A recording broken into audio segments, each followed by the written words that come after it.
Extend. Mukama yebasiwe. Mukama yebasiwe.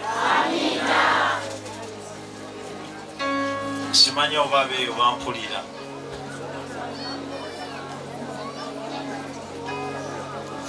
Nebaza Mukama.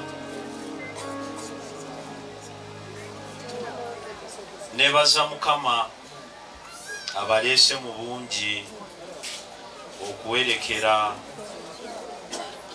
omubiri gwa mukadde waffe, era nga nsaba Mukama abawa omukisa abakola ebyo mwagala mu linnya erya Yesu. Manyi tuli bantu abava mu ddiini ez'enjawulo. Ku sayidi eyange ndi musajja mulokole, era nga mu kitundu ekyange oba mu kanisa eyange nkulembera eddiini ey'ekirokole. Naye omuntu ono mukadde waffe ono ali mu maaso wano simulabye jjo, siwulidde buwulizi nti oba ku kyalo waliwo eyafudde genda obaziikireko. Siri munnabyabufuzi, kuba bannabyabufuzi ebiseera ebisinga ajja okuziika naye nga gwazza okuziika tamumanyi, naye olw'okuba mu kitundu kyatwali oba kyagalamu akalulu mwe muli eyafudde najja naye n'aziika.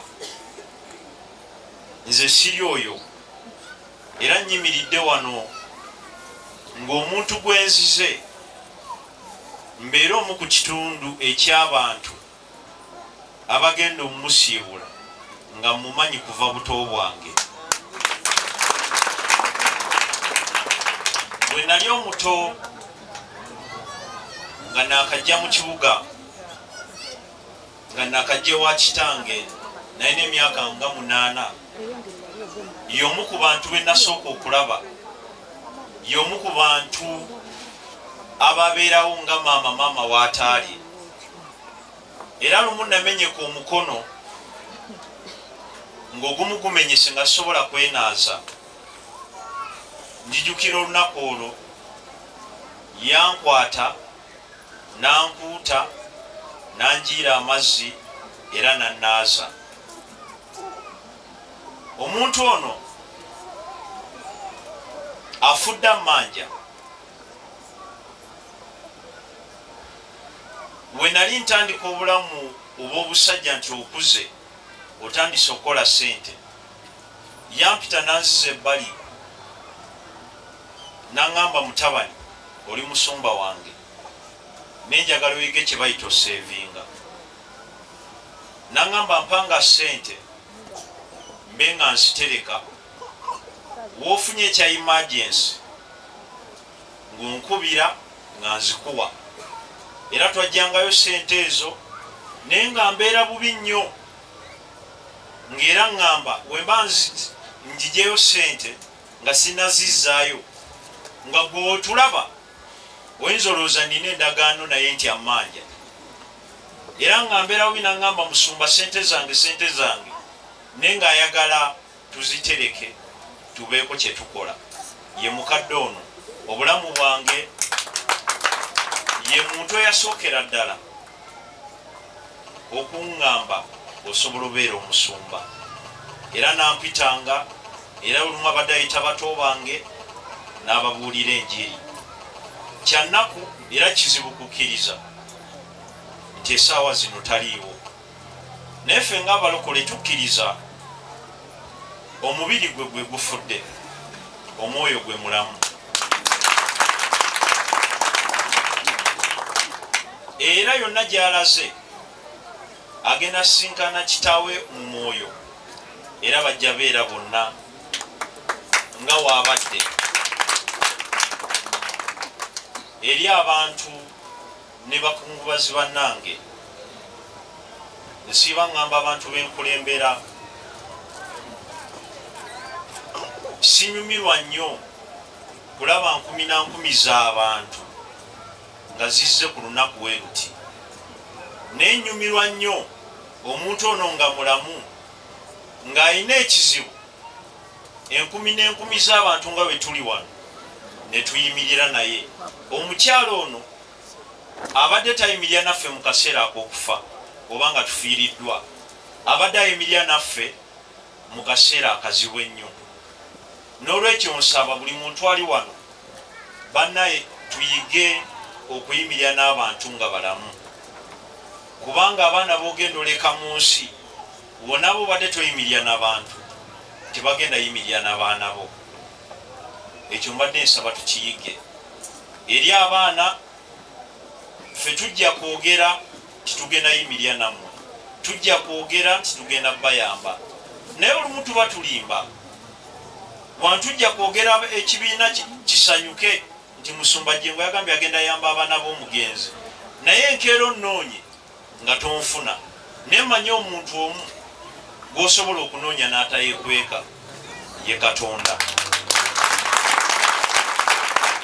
Wabanga aliwo abagambe nti agenda bayamba agenda yimirira nammwe kirungi era tukyebaliza Mukama, naye mujjukire omuntu asookera ddala mu bayamba ye Mukama Katonda. Abaana maama badde mukazi mulokole, sigenda bagamba kulokoka, abamu balokole abalala si balokole, naye yonna mu ddiini gye mulimu waliyo Katonda. Munywere mu Katonda, Katonda anaabalungamyanga. Maliriza n'okusaba nga nina kyenjagala osaba era nja kuba musanyufu bwe banaaba banzikiriza.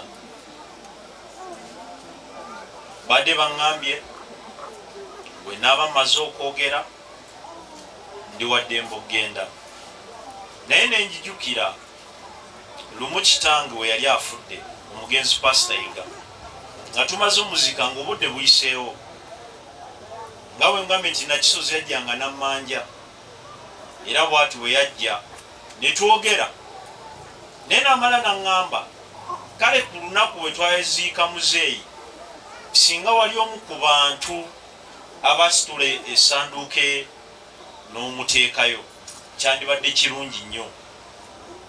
Nenjogera mu kusaaga ne mugamba ekyo saakiraba, naye munnamukadde gwe kuyiyo ndigisitula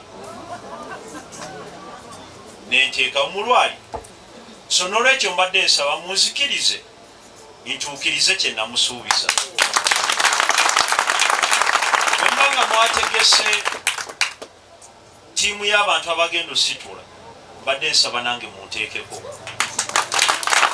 Era namusabye okuva wano nga mukwano gwange maama wange omugoberezi wange nga maze omusiibula, kyekyokka kyensaba. Mba zikiriziddwa, nsaba Mukama abawe omukisa, nsaba Mukama ayimirye nammwe, nsaba Mukama mu abalamu abawe ekisa, abagabirire, abakulembere mu linnya erya Yesu. Mukama abawe omukisa.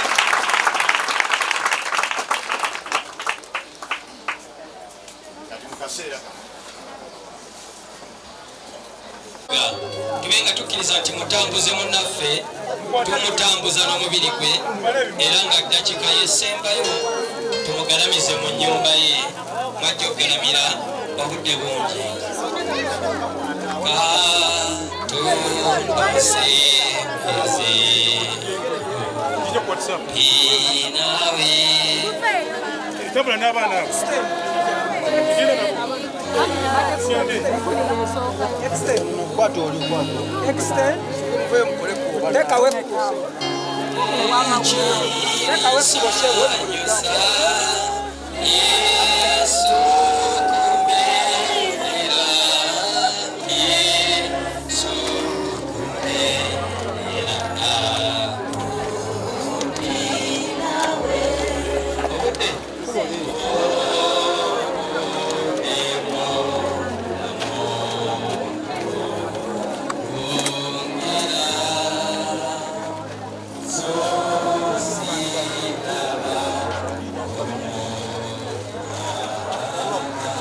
okufa tekwa muyinza ne muntana yasigalanga. Mukazi wa nnaku si nnyingi era ajjudde obuyinike.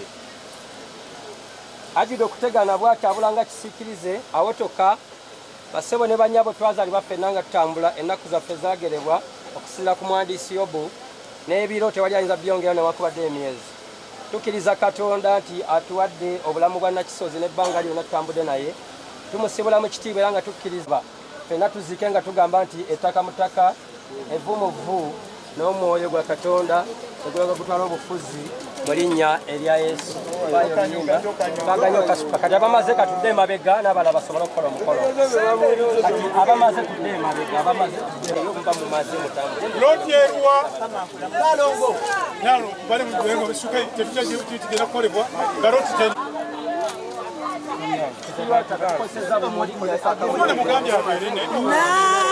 Nasiza emmeme yange naboboli kunamulondoyo